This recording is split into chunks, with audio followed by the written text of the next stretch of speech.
Hello बच्चों, अभी हम जो एक चैप्टर ख़त्म हुआ है, पिछले चैप्टर में हम आव्यूह के बारे में समझ रहे थे। और जब हमने आव्यूह शुरू किया था तो हमने आपसे एक बात कही थी और याद भी होगी आपके कि हम लोग आव्यूह क्यों पढ़ रहे हैं, इसकी आवश्यकता क्या है। तो मैंने कहा था कि 10th के अंदर जब आप 10th में थे तो आपने लीनियर इक्वेशन पढ़ी होंगी। लीनियर इक्वेशन को आप लोग रेखिक समीकरण भी बोलते हैं। रेखिक समीकरण चैप्टर याद आ रहा होगा। उसमें आप लोग एक रेखिक समीकरण, एक या दो रेखिक समीकरण दी होती थी तो आप उन्हें हल करते थे। हल करने के आपको 3 मेथड बताए थे उस समय, एक विलोपन विधि, प्रतिस्थापन विधि और वज्रगुणन विधि। स्टार्ट जब आपने रेखिक समीकरण जब स्टार्ट की थी तो ज़्यादा सवाल आपके होते जा रहे थे और आपके सवालों के मान आते चले गए। लेकिन लास्ट में आपको एक बात समझाई गई थी कि जरूरी नहीं है ये रेखिक समीकरण जिनको हम हल कर रहे हैं उनके हल हो या नहीं हो तो कितने हो। ये क्योंकि जो सवाल दिए गए थे एक्सरसाइज में वो उस तरीके के सवाल दिए गए थे, पहले से प्री प्लानिंग थी कि वो उनके सॉल्यूशन थे, इसीलिए सवाल रख दिए गए। लेकिन जब आगे जैसे जैसे हम एक्सरसाइज में बढ़े तो उसमें कुछ सवाल ऐसे भी थे जिनके हल नहीं थे, तो उसके लिए पहले कंडीशन बता दी गई। तो आप ये सोच रहे होंगे कि अभी तक डिटर्मिनेंट खत्म हो गया है, यानी आव्यूह खत्म कर दिया है, लेकिन सर ने कहा था कि हम वे सवाल करेंगे, इनसे वे प्रॉब्लम हल होगी जिसमें x प्लस एक्स वाई के मान निकाले जाएंगे। लेकिन अभी तक हमने एक्स वाई के मान भी निकाले और आव्यूह खत्म हो गया। तो क्योंकि एक्स वाई के मान निकालने से पहले हमें ये जांचना बहुत ज़रूरी होता है कि क्या हम एक्स वाई के मान निकाल सकते हैं या नहीं, क्या एक्स वाई के मान निकल सकेंगे या नहीं, पहले जांच करनी होती है। तो जांच करने के लिए उसका डिटर्मिनेंट होना बहुत ज़रूरी है, यानी सारणिक होना बहुत ज़रूरी है। उसको खोल देना आवश्यक है, यानी पहले उसे ओपन करता है, खोलते हैं। आव्यूह में आपने पढ़ा होगा कि आव्यूह के अंदर जो ब्रैकेट बना रहा वो ब्रैकेट में ही रहा और उसी के अंदर जितने भी हमने जो भी ऑपरेशन लगाए उसी के अंदर लगाते रहे और ब्रैकेट में ही रहे। तो आव्यूह में हम लोगों ने अब तक जितना भी सीखा है सिर्फ आव्यूह के बारे में, उसकी प्रॉपर्टी, उसकी गुण, किस तरीके से उसमें वर्क कर सकते हैं, इन्वर्स कैसे निकाल सकते हैं, ट्रांसपोज आव्यूह क्या है, सिमेट्री किसे कहते हैं, यानी हमने उनकी प्रॉपर्टी के बारे में जानकारी जुटाई है। असली टारगेट तक अभी भी नहीं पहुंचे हैं। उस टारगेट तक जाने के लिए हमें एक जगह और रुकना पड़ा, वो नेक्स्ट पड़ाव है जिसे हम सारणिक बोलते हैं। तो सारणिक क्या है वो आप अब इस आधार पे आप समझेंगे। मैं थोड़ा सा आपको समझाने की कोशिश कर रहा हूँ कि सारणिक की आवश्यकता क्यों पड़ी और क्यों इसकी आवश्यकता के बाद ही हम लीनियर इक्वेशन को हल कर पाए, ये बात समझेंगे। तो आप देखिए, आप लोगों ने 10th में इस तरीके के सवाल पढ़े होंगे, a1x b1y equal to c1, a2x b2y equal to c1। ये आपकी दो रेखिक समीकरण हैं। आव्यूह के आधार पर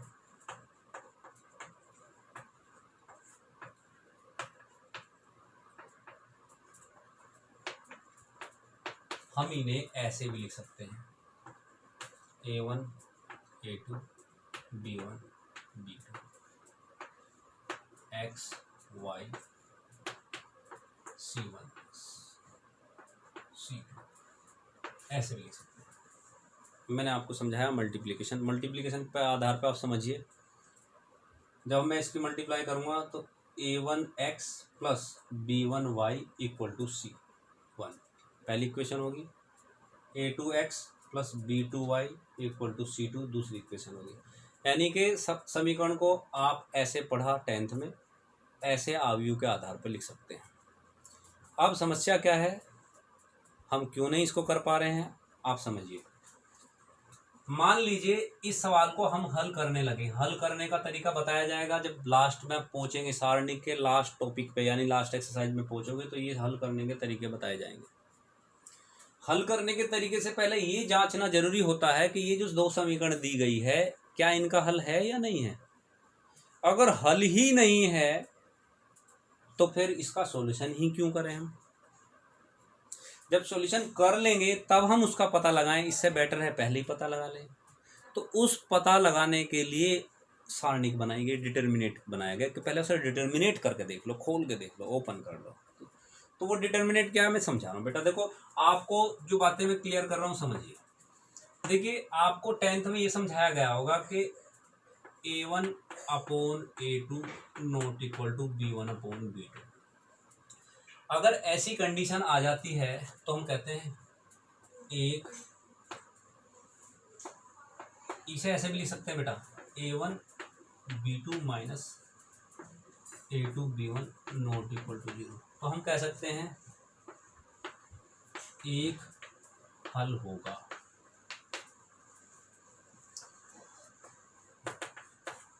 अगर A1 upon A2 equal to B1 upon B2 equal to C1 upon C2 तीनों ही बराबर आ जाते हैं तो अनेक हल होंगे।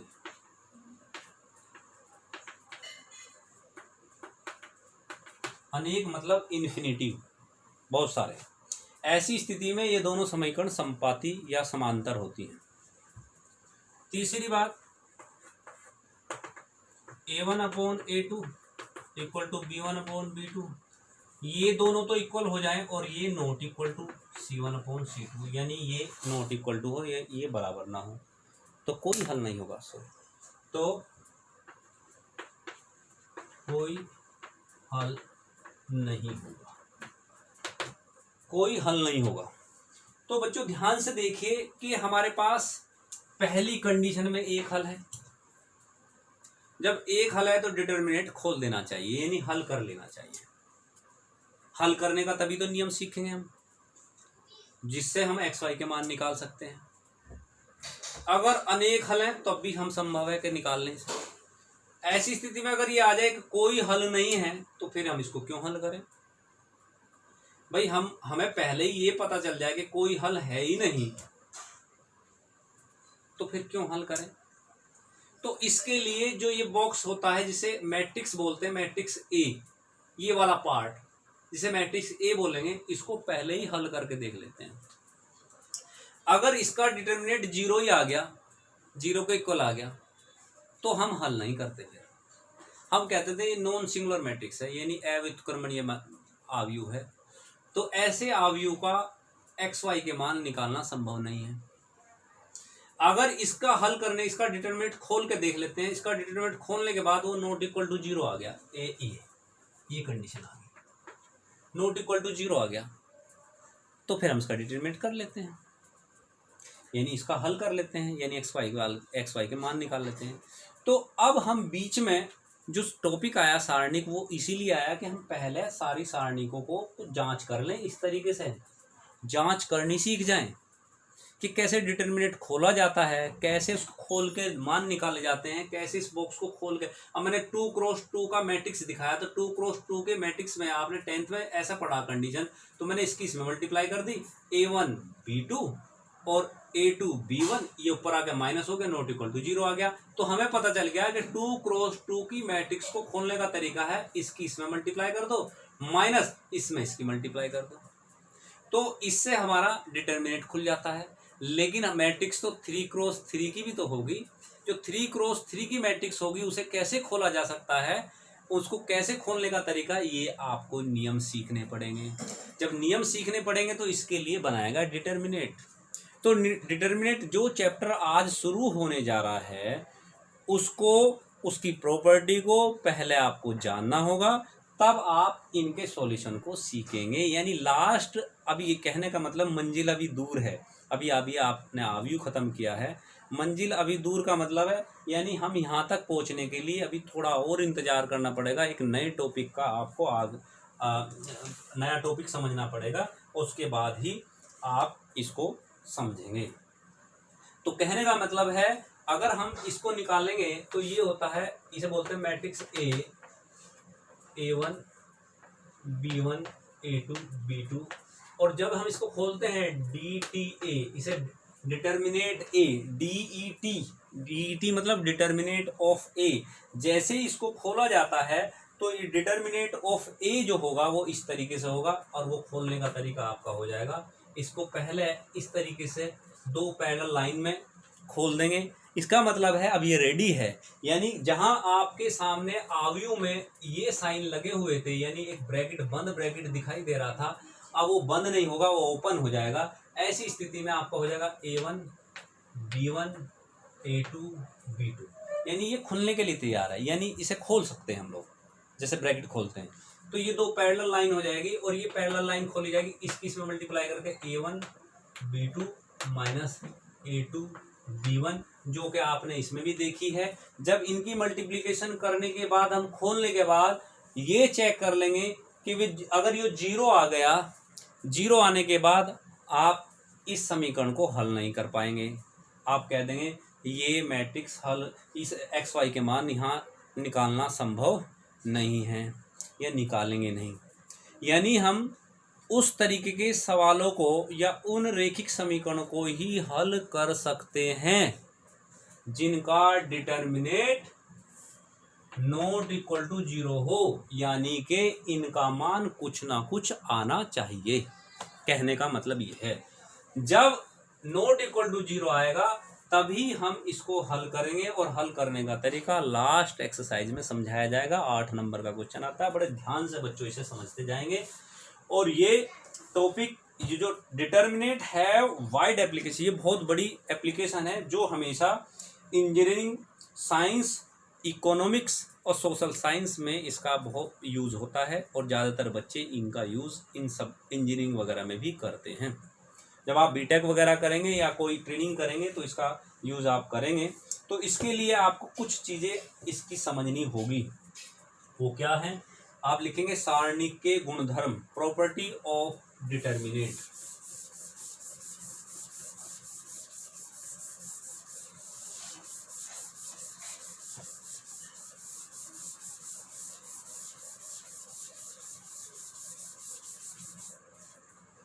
सारणिक के गुणधर्म।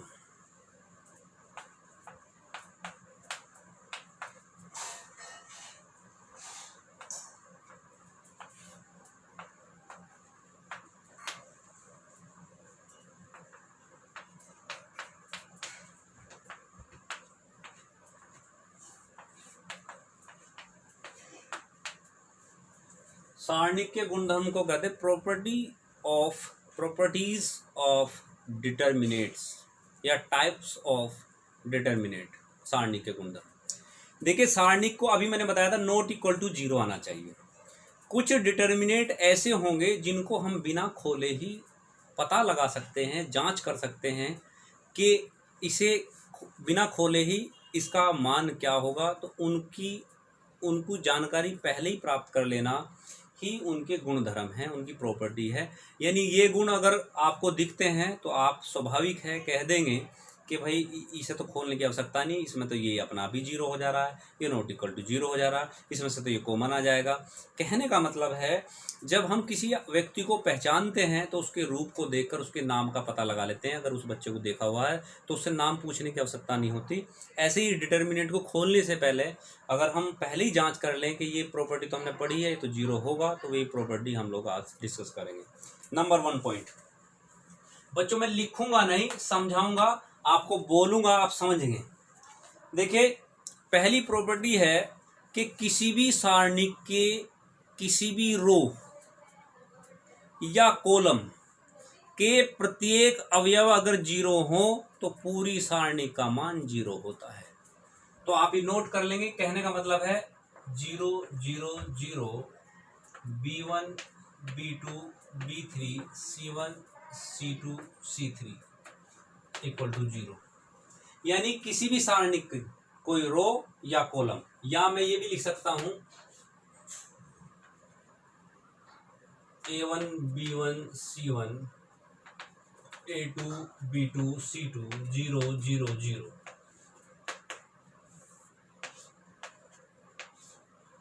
Equal to 0। कहने का मेरा मतलब है, यदि किसी सारणी की कोई रो या कॉलम के तीनों अवयव जीरो हों तो उस डिटर्मिनेंट को खोलने की आवश्यकता नहीं होती, उसकी डिटर्मिनेंट ही जीरो के इक्वल होगी। दूसरा पॉइंट नंबर 2, यदि किसी सारणिक की पंक्ति को स्तंभ में, स्तंभ को पंक्ति में बदल दिया जाए तो उस सारणिक के मान पर कोई प्रभाव नहीं पड़ता, वो सारणिक का मान वही रहेगा, उसमें कोई दिक्कत नहीं होगी। समझ लीजिए दूसरा नियम, यदि किसी सारणिक की पंक्ति को स्तंभ में, स्तंभ को पंक्ति में कन्वर्ट कर दें तो उसके मान पर कोई इफेक्ट नहीं पड़ता, मान वही रहेगा। अब आप कहेंगे कैसे सर?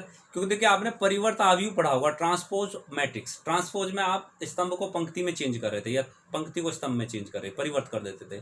तो अब अगर हम डिटर्मिनेट उसका खोलते हैं, क्योंकि अब बात कर रहे हैं डिटर्मिनेट की, सारणिक यानी खोलना है, ओपन करना है, उसकी वैल्यू निकालनी है, तो उसकी वैल्यू वही रहेगी, सेम रहेगी। उसके लिए मैं उदाहरण बताता हूँ। तो मान लीजिए मेरे पास एक सारणिक है 3, 5, 7, 8। इसका डिटर्मिनेंट खोलते हैं, 8 या 24 माइनस 7, 7 पंजे 35। तो 24 में से 35 गए, कितना बचा बच्चों?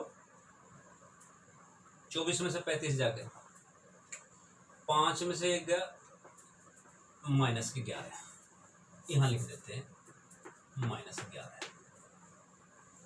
ठीक, अब मैं इसकी रो और कॉलम बदल के देखता हूं। 3, 5, 7, 8, 8 या 24, 7 पंजे 35 माइनस 11। आपने देखा होगा कि पहले जो डिटर्मिनेंट था, दूसरे डिटर्मिनेंट में मैंने इसकी रो कॉलम में चेंज कर दी, लेकिन मान वही रहा। तो दूसरा नियम है, यदि किसी सारणिक की पंक्ति को स्तंभ में या स्तंभ को पंक्ति में बदल देते हैं तो उसके मान पर कोई प्रभाव नहीं पड़ता। नियम नंबर 2 खत्म हुआ। दोनों नियम समझ में आए बच्चों? नियम नंबर 3, नियम नंबर 3 है, इसका गुणधर्म, तीसरा गुणधर्म है, यदि किसी सारणिक की रो को रो में या स्तंभ को स्तंभ में बदलते हैं तो एक बार बदलने पर माइनस का साइन आ जाता है, यानी उसका मान बदल जाता है। यानी रो, पहली रो दूसरी रो आपस में अगर हम बदल देंगे तो उसका मान भी बदल जाएगा, उसके मान में भी अंतर आ जाएगा। पहले वाले केस में रो स्तंभ में बदला गया था, स्तंभ रो में बदला गया, तो मान में कोई फर्क नहीं आया था। लेकिन अगर यहाँ आप ऐसा कर देंगे तो उसके मान में बदलाव हो जाएगा। मेरा कहने का मतलब है, पहले तो मैं समझा रहा हूँ आपको ऐसे, A1, A2, A3, B1, B2, B3, C1, C2, C3। अगर हम इसकी रो बदलते हैं इसकी यहाँ, तो यहाँ माइनस लग जाएगा। B1, B2, B3, A1, A2, A3, C1, C2, C3, यानी माइनस आ जाएगा। और जितनी बार बदलते रहेंगे उतने माइनस के साइन बदलते रहेंगे और वो आगे आपका डिटरमिनेंट वैसे ही चेंज होता चला जाएगा। ये तो मैंने आपको नियम बताया, मैं वैसे समझाने की कोशिश करूंगा। देखिए बच्चों, उदाहरण देकर 3, 5, 7, 8, पहले भी मैंने ऐसे लिया था, आपके भी मैं ले रहा हूँ ऐसे। इसका डिटरमिनेंट निकालिए, 24 minus 35 minus 11। Row column change किया मैंने, देखिए ध्यान से, 7, 8 हो गया, 3, 5 हो गया, तो 35 माइनस 24, देखो प्लस के 11 आ गया नहीं आया? तो कहने का मेरा मतलब है, जब ये प्लस के 11 आया बच्चों, ये और ये माइनस के 11 था, अगर मैं इसे बराबर रखता हूं तो यहाँ माइनस साइन आ जाएगा, वो मैंने माइनस दिखा भी रखा। इसलिए जितनी बार भी रो कॉलम बदले जाएंगे इसके मान भी बदलते जाएंगे।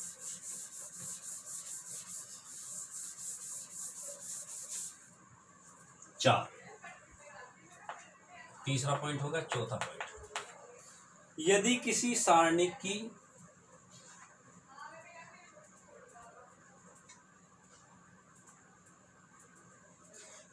सारणिक में कोई रो या कोई स्तंभ बराबर हो, दो रो या दो स्तंभ बराबर हो तो उसका डिटर्मिनेंट भी जीरो होगा, उसे निकालने की आवश्यकता नहीं। आप उसे खोलें, उससे बेटर है पहले ही कह दें कि ये जीरो है। क्लियर हुई बात? मेरा कहने का मतलब है, मान लीजिए कोई डिटर्मिनेंट है A1 A2 A3 B1 B2 B3 A1 A2 A3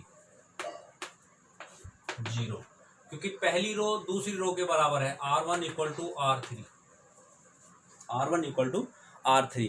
तो ऐसे केस में उसका डिटर्मिनेंट भी जीरो होगा। क्लियर होगी बात? बात रो की नहीं है, कॉलम के लिए भी ये सेम कंडीशन अप्लाई होती है। यदि किसी सारणी में दो कॉलम भी आपस में बराबर हैं तो भी जीरो होगा। क्लियर होगी बच्चों? Point number 5। और बहुत सारे प्रॉपर्टी मैं इसमें इसलिए कर रहा हूं कि सारणिक में नंबर्स, सारणी के अंदर अगर नंबर्स बहुत बड़े हैं, बड़ी बड़ी नंबर्स दे रखे हैं जिनकी कैलकुलेशन या मल्टीप्लिकेशन करने में हमें कोई दिक्कत आती है, तो उन सारणी के रो या कॉलम में से कोई एलिमेंट या कोई नंबर कॉमन आ सकता है। जो नंबर तीनों में कॉमन हो उसे बाहर भी निकाल सकते हैं, ताकि डिटर्मिनेंट में हमें कोई मल्टीप्लिकेशन करने में समस्या ना आए। ऐसा होता है, ठीक है। तो नियम नंबर 5 यही बताता है आपको कि यदि किसी रो में से A1 A2 A3 B1 B2 B3 C1 C2 C3 इसका डिटर्मिनेंट खोल लें, या इसमें से K कॉमन लेकर डिटर्मिनेंट खोल लें, उसके मान पर कोई प्रभाव नहीं पड़ेगा, दोनों सेम रहेंगे। मेरा कहने का मतलब है, यानी किसी भी रो से या किसी भी कॉलम से आप कॉमन नंबर्स को पहले ही डिटर्मिनेंट खोलने से पहले बाहर निकाल सकते हैं। मेरा मतलब ये है, आपको बात समझ आ गई होगी। तो क्यों करते हैं ऐसा? ऐसा इसलिए करते हैं, कभी कभी डिटर्मिनेंट खोलने से पहले डिटर्मिनेंट या सारणिक में दिए हुए एलिमेंट्स बड़े होते हैं, जिसके कारण उनकी मल्टीप्लिकेशन करने में हमें दिक्कत आती है। तो उसके लिए ये प्रॉपर्टी बताएगी कि आप उसे कॉमन को बाहर निकाल लें, अंदर पार्ट आसान करके भी निकालेंगे तो भी आपको फायदा होगा, नुकसान नहीं होगा। क्लियर होगी बच्चों? छठा पॉइंट, छठा, यदि आपके सामने कोई डिटर्मिनेंट इस तरीके से दी हो, A1 plus B1 C1 D1 A2 plus B2 C2 D2 A3 plus B3 C3 D3, इस तरीके से अलग अलग, यानी कि समीकरण के रूप में हम मान लीजिए A1 प्लस A2 है, हमें सब करने में दिक्कत हो रही है, कैलकुलेशन हमें बड़ी समस्या क्रिएट कर रही है कैलकुलेशन करने में। तो बच्चों, अगर हम इनको इसका डिटर्मिनेंट निकालें या इस डिटर्मिनेंट को अलग अलग तोड़ दें, A1 A2 A3 C1 C2 C3 B1 B2 B3 plus B1 B2 B3 C1 C2 C3 B1 B2 B3 खोल दें। इन दोनों का डिटरमिनेंट करके जोड़ लें तो दोनों का सेम रहेगा। यानी कहने का मतलब ये है, यदि किसी सारणी की किसी पंक्ति या स्तंभ के प्रत्येक दो या दो से अधिक पदों का योगफल हो तो सारणी को उसी क्रम में दो या दो से अधिक सारणी के रूप में तोड़ा जा सकता है। क्लियर होगी बच्चों सबको? अब आप आइए, इसका लास्ट ही मानिए, लास्ट टॉपिक है छठा, सातवां।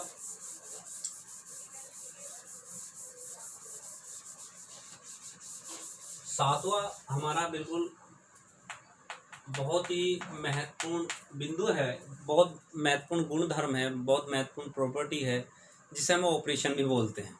अभी डिटरमिनेंट में ऑपरेशन भी बोल रहा था। होता क्या है कि किसी भी सारणी के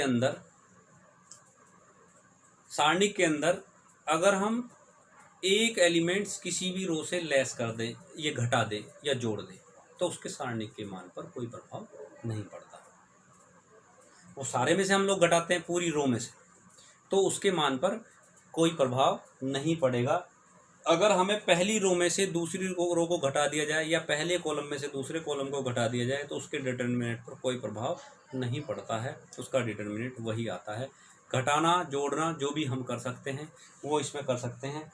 यानी यदि किसी सारणी के एक पंक्ति या किसी एक स्तंभ के सभी अवयवों के किसी चर से गुणा करके किसी अन्य पंक्ति या स्तंभ के संगत अवयव में जोड़ा या घटाया जा सकता है, समझिए। तो सारणी के वास्तविक मान पर कोई प्रभाव नहीं पड़ेगा, वास्तविक मान वही रहेगा। कहने का मेरा मतलब है, यदि हमारे पास एक सारणी है A1 A2 A3 B1 B2 B3 C1 C2 C3 और मैं यहाँ ऑपरेशन लगा दूं किसमें, R1 में, ये C1 में। अगर मैं C1 में कोई ऑपरेशन लगा दूं C1 plus K C2, C1 में ऑपरेशन लगाया, K की मल्टीप्लाई करके C2 को ऐड कर दिया, यानी कि A1 K B1 A2 K B3 B2 A3 K B3 B1 B2 B3 C1 C2 C3। तो ऐसी स्थिति में इन दोनों के डिटर्मिनेंट सेम रहेंगे। मेरा कहने का मतलब है, यानी किसी भी नंबर से मल्टीप्लाई करके किसी भी कॉलम या रो में जोड़ा या घटाया जा सकता है।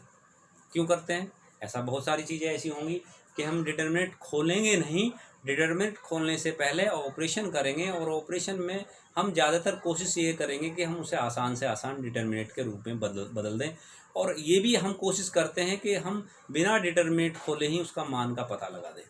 और डिटर्मिनेंट हम ऐसी कंडीशन में खोलते हैं या सारणी को ऐसी कंडीशन में खोलते हैं जब हमारे पास कोई हथियार नहीं रहता और हम और कोई भी प्रक्रिया या और कोई भी गुण या प्रॉपर्टी हम नहीं अप्लाई कर सकते, तब हम डिटर्मिनेंट खोलने के लिए बाध्य होते हैं तरीके से। तो अभी मैंने जितना आपको बताया है उसी के आधार पर बहुत सारे सवाल आप डिस्कस कर रहे हैं। मैंने सवाल करने हैं, इसी पे कुछ सवाल लेंगे, डिटर्मिनेंट कैसे खोलते हैं वो सब समझिए आप। पहली एक्सरसाइज डिटर्मिनेंट।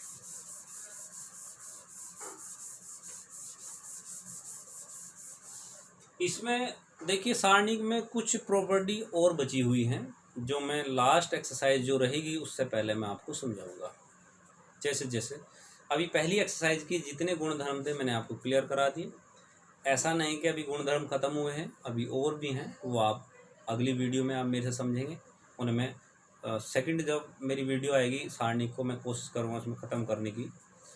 तो इसमें हमें सवाल कैसे करने हैं, बात आती है डिटर्मिनेंट खोलने की। मेरे पास एक सवाल आया 1 1 1 5 -3 1 7 4 -2। अगर आपके सामने इस तरीके से पैरेलल लाइन दी हुई है तो समझ लीजिए इसका डिटर्मिनेंट खोलना है। आप सारणी पढ़ रहे हैं, क्लियर होगी बात।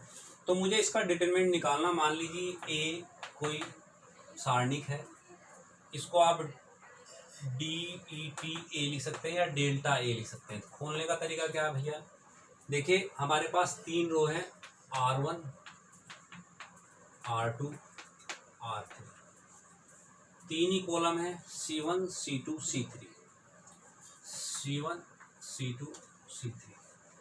हम इनमें से किसी R1 R2 R3 इनमें से कोई एक रो ले सकते हैं, इनमें से कोई एक कॉलम ले सकते हैं। क्योंकि मैं 2x2 की मैट्रिक्स खोलने का तरीका मैं एग्जाम्पल में ही बताया था। अब 3x3 की मैट्रिक्स यानी डिटर्मिनेंट खोलने का तरीका मैं बताना चाहता हूँ। तो सबसे पहले हम लोग इनमें से किसी एक को लेकर चलते हैं। जैसे मैंने R1 को लिया, R1 से जब मैं R1 से लूँगा, देखिए ले किसी से भी लें डिटर्मिनेंट वही रहेगा। R1 से लिए तो R1 का जो सबसे पहली वैल्यू मान है हमारा ये है 1, तो 1 यहाँ लिखा जाएगा ऐसे। इसके सामने के 2 एलिमेंट होंगे वे कंप्लीट हमारे खत्म माने जाएंगे, दब जाएंगे एक तरीके से। और बचे हुए एलिमेंट्स में हम लोग क्रॉस मल्टीप्लिकेशन करेंगे, इसकी मल्टीप्लाई करेंगे, 3 दूनी 6 और बीच में माइनस आएगा 4, जैसे कि मैंने उदाहरण में सबसे पहले बताया था। दूसरे नंबर पे यहाँ माइनस आएगा। आप ये पूछेंगे मेरे से सर माइनस कैसा है, ये मैं नेक्स्ट वीडियो में आपको समझाऊंगा, जब सह गुणनखंड जब आपको समझाऊंगा, ठीक है, एडजॉइंट, तो ये मैं आपको क्लियर करूँगा। अभी आप समझिए, यहाँ 1A11 होता है, A12 होता है, A13 होता है। जहाँ 12 होगा वहाँ ओड नंबर होगा, ओड नंबर पे हमेशा माइनस का साइन आता है। क्लियर होगी बात। ये A11 है, 11 1 और 1 2, यहाँ इवन नंबर है तो यहाँ प्लस रहेगा। A12 है, 12 मतलब 1 और 2 3, तो माइनस रहेगा। यहाँ 113 है, 3 और 1 4, यहाँ प्लस रहेगा। तो अब आप जैसे ही इस पर आते हैं तो इसकी ये नीचे वाली सारी लाइन इस तरीके से हो जाएंगे। ध्यान देंगे, इसके ठीक सामने। अब ये मैं उलझाना नहीं चाहता, समझ गए होंगे मेरी बात को, मेरा कहने का मतलब। अब इसके ठीक सामने और ये वाली क्लियर हो जाएगी, तो 1 आ जाएगा यहाँ, और ये 5 दूनी 10 -7 प्लस 1, जैसे 1 आएगा, 1 के सामने के एलिमेंट ये ऐसे दब जाएंगे, 5 चौक 20 और प्लस के 21, ये हो जाएगा। यहाँ हो गया आपका 2 माइनस बाहर से 17 प्लस 41 माइनस माइनस प्लस 19 41 60, इसका मान आ गया ये डिटरमिनेंट 60 नॉट इक्वल टू 0। तो अब हम लोग क्या कर रहे हैं, डिटरमिनेंट निकालना सीख रहे हैं, जबकि एक्स वाई के मान तुम बाद में निकालेंगे। तो हमने यह देखा कि 0 के बराबर नहीं आया, तो ऐसी डिटरमिनेंट को ही हम चूज़ कर रहे हैं, ऐसी डिटरमिनेंट को निकालने का तरीका सीख रहे हैं।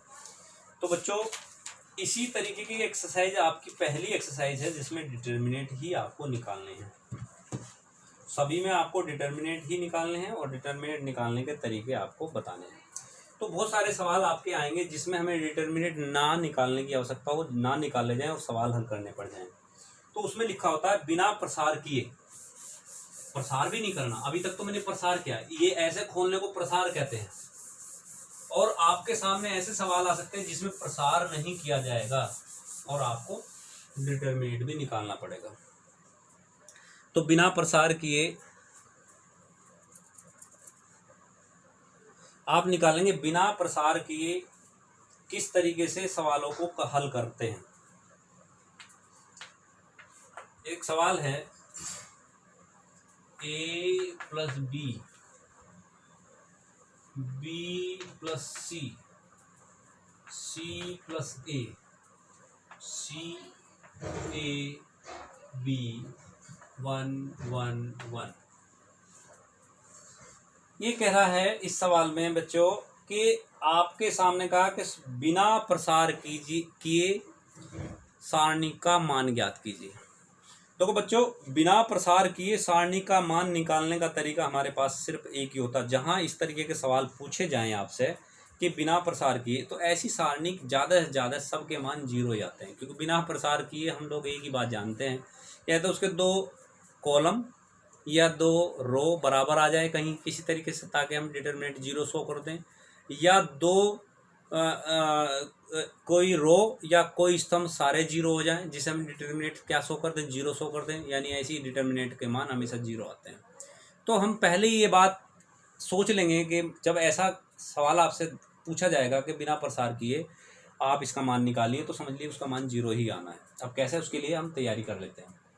तो बच्चों ध्यान देंगे, यहाँ मैंने बी, यहाँ ए बी दे रखा तो सी ए रहा, बी सी दे रखा तो ए रहा, सी ए दे रखा तो बी है। तो मैं अगर R1 में ऑपरेशन लगाऊं, R1 + R2, तो कुछ हमें इस तरीके की डिटरमिनेंट बन के आती है हमारे सामने।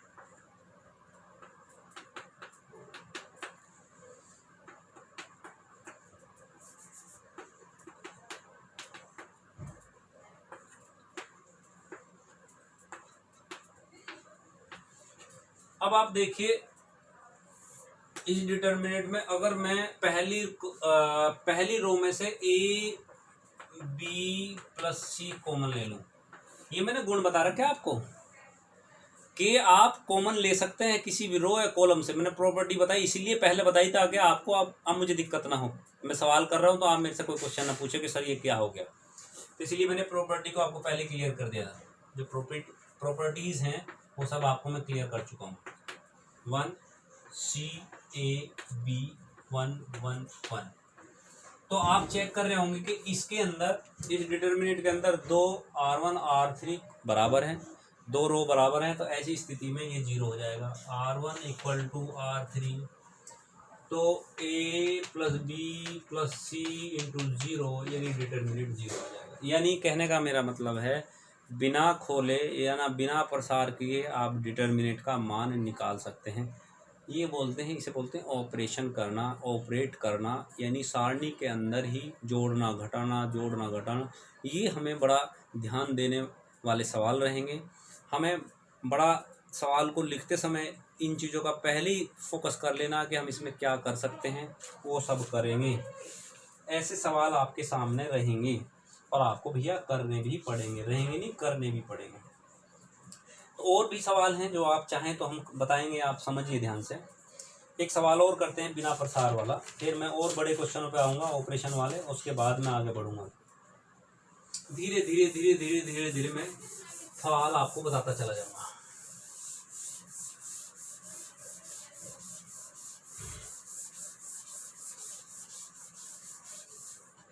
एक सवाल है बिना प्रसार किए समीकरण को सिद्ध कीजिए कि 0 के बराबर होगा बिना प्रसार किए। ऐसा एक सवाल हमारे सामने आ जा रहा है।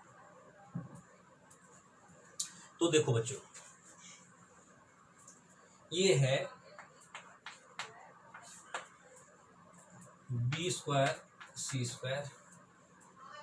C² A² B², BC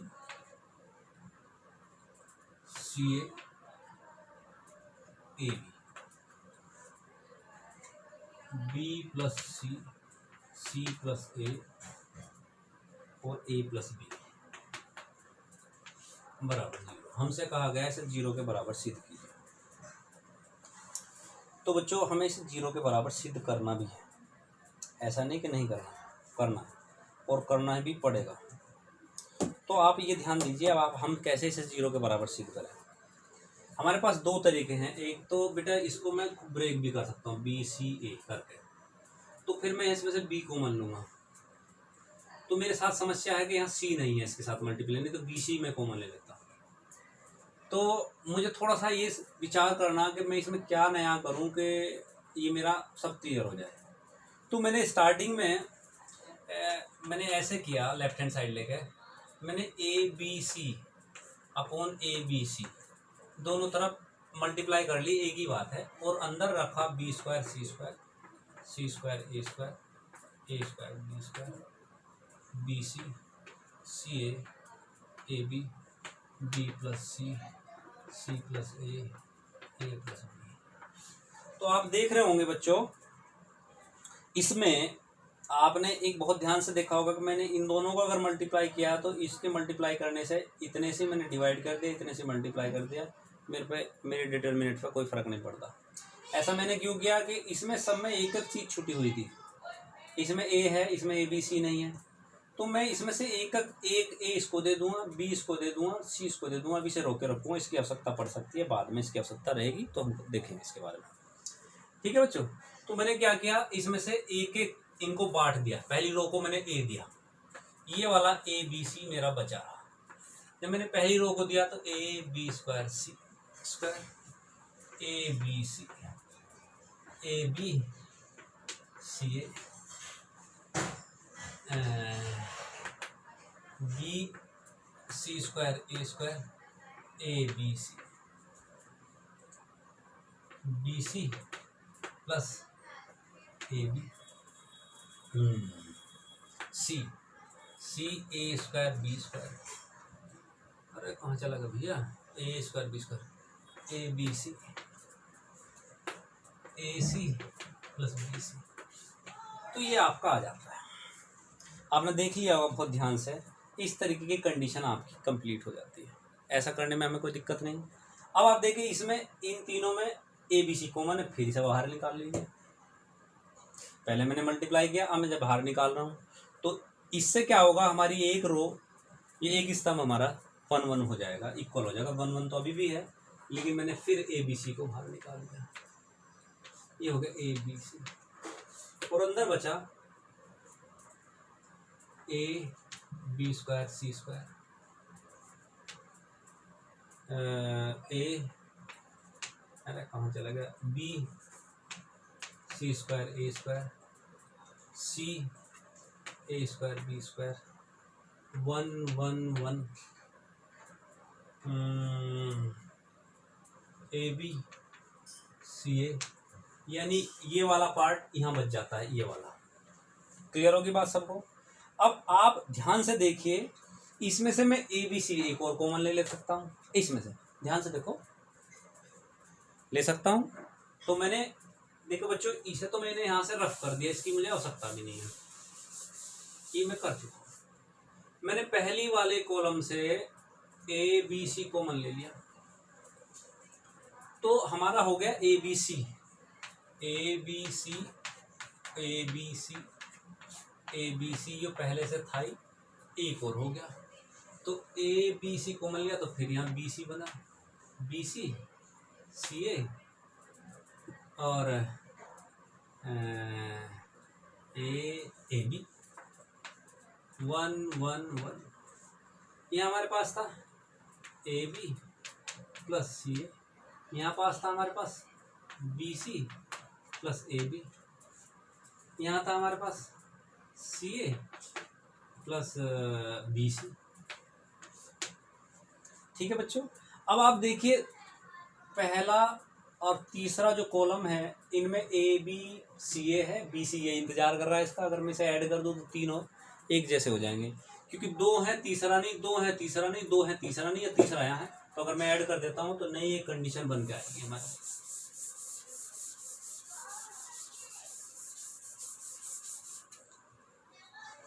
यहाँ मैंने ऑपरेशन लगाया C2 C3 में, C1 में भी लगा सकते हैं, आपकी मर्जी। देखो मैंने C1 में लगा दिया, C1 प्लस C3 कर दिया, A B C, A B C, A B C, काट देता मैं, तो ये हो गया A B plus B C plus C A B B C plus C A B B C plus C, और यहाँ बचा 1 1 1 A B C A B C A B C A B.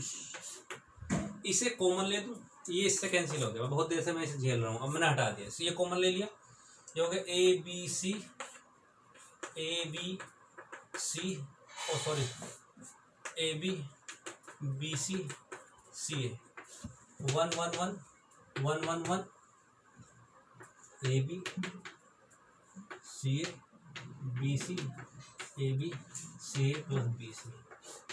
अब इसमें 2 आपके कॉलम इक्वल आ गए हैं, यानी C1 equal to C2, तो डिटर्मिनेंट हो जाएगा 0। तो इस तरीके से बिना प्रसार किए आप लोग डिटर्मिनेंट यानी सारणी का मान निकाल सकते हैं। ये अभी तक जितने भी प्रश्न मैंने बताए थे बहुत आसान है, ज़्यादा टफ नहीं। अब मैं थक भी गया हूँ, इसलिए इस वीडियो को तो मैं यहीं क्लोज करता हूँ। यहाँ तक आप लोग जितने डिटर्मिनेंट निकाल सकते हैं निकालिए। नेक्स्ट वीडियो में मैं इसके जो अच्छे क्वेश्चन हैं जो बोर्ड में पूछे जाएंगे, बहुत इंपॉर्टेंट महत्वपूर्ण क्वेश्चन सारे इसके मैं क्लियर करूँगा। पहले इसी एक्सरसाइज के बहुत सारे क्वेश्चन बचे हुए हैं, वे क्लियर करूँगा। फिर इसका मैं अगले जो गुण हैं सारणिक के, जो मैंने अभी छोड़े हैं, जिनकी बहुत आवश्यकता पड़ने वाली है, जिसके लिए हम सारणिक पढ़ रहे हैं और जिसके लिए पढ़ने के लिए हमने शुरू से स्टार्टिंग से कहा था मैं ये निकालने के लिए हम इसकी एप्लीकेशन यूज़ करते हैं, तो उस तक पहुँचने के लिए भी बीच में बहुत सारी चीज़ें हैं। लेकिन ऐसा नहीं कि बोर्ड में इन सवालों को नहीं पूछा जाता। ये सारी प्रॉपर्टी, ये सारे सवाल बोर्ड में पूछे जाते हैं 2 नंबर में। इससे पहले आव्यू से बहुत सारे सवाल पूछे जाते हैं, जहाँ ट्रांसपोज वगैरह निकालते हैं, जहाँ ये होता है ए बी का परिवर्त आव्यू इक्वल टू बी परिवर्त इंटू ए परिवर्त। इस तरीके के क्वेश्चन आप लोगों से डिस्कस किए जाएंगे और आप लोग करेंगे भी, और इन सवालों को छोड़ेंगे भी नहीं। कभी भी ये मान के बिल्कुल ना चलिए बच्चों कि मैं जो सवाल कर रहा हूँ वे मतलब वही बोर्ड के लिए हैं अति महत्वपूर्ण है। मैं सिर्फ मेथड को आपके पास ट्रांसफ़र कर रहा हूँ कि ये मेथड है। इम्पोर्टेंट क्वेश्चन अपने आप दिखते हैं, सो बोर्ड के साइन भी हैं, लिखे भी हैं, और इन्हें आप सब अपनी अलग कॉपी में बनाएंगे। और लापरवाही ना करें बच्चों, बिल्कुल भी। अभी सवाल करें बिल्कुल, मेरे पास क्योंकि कम बच्चों की सवाल आते हैं पूछने के लिए, ज़्यादातर बच्चे नहीं पूछ रहे, इसलिए अभी लापरवाह हो आप, इसमें लापरवाही ना करें। क्योंकि कारण ये है कि जो सवाल जो मैं पढ़ा दूंगा वो मैं ऐसा नहीं कि क्लास में जाकर मैं पढ़ाऊँगा, जो मैं यहाँ पढ़ा रहा हूँ डेली भेज रहा हूँ, समझ लीजिए क्लास के लिए मैंने पढ़ा दिया है। ठीक है बच्चों, धन्यवाद।